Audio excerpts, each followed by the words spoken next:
Hello, good morning still, I think, and welcome to Coffee and a Verse. Here's the coffee,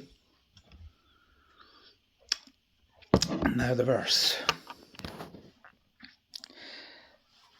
We're looking today at Luke 15, verse 20 and 21, which some of you may know is part of the story of the prodigal son.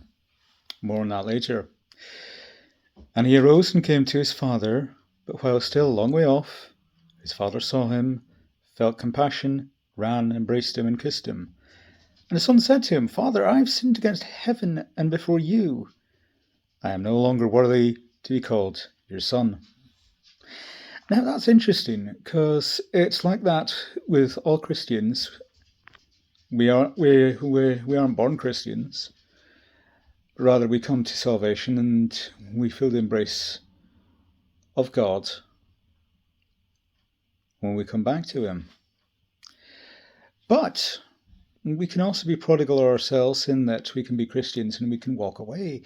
And this story is close to me because I am what some Christians would have termed a backslider. I grew up in a Christian household. I rebelled. I went out to enjoy the world, and then I came back to God, and God accepted me because He's a compassionate, loving, and forgiving God. I really feel this story is appropriate because I'm sure he wouldn't mind me mentioning his name, but I'm not going to because he's one of my dearest friends.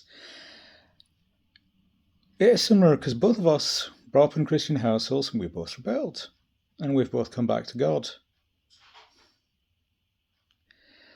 And that can be it with a lot of ways, and I know I'm a little rambling because, well, let's face it, I do. But I do have a point to it all.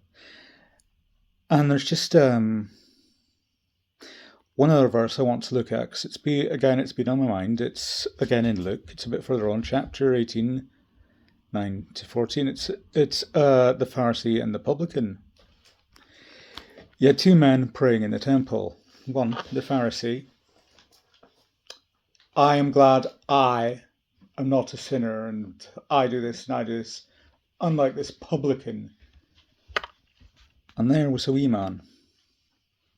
He was praying, "God, please forgive me. I'm a sinner, and I'm not worthy, but I want forgiveness." And what do you think? And God favoured the one who admitted his faults, not boasts, but faults.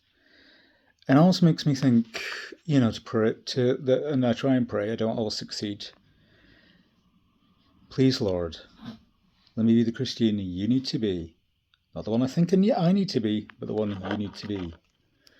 So after that gloriously long ramble, and I do apologise, I do have points. I was looking at Luke 15, verse 20 and 21, the prodigal son, and then Luke chapter 18, 9 to 14, the Pharisee and the Republican. But someone reminded me, coffee is good, but God is greater. God is greater. Praise be to his name. Amen. Have a beautiful day. Bye.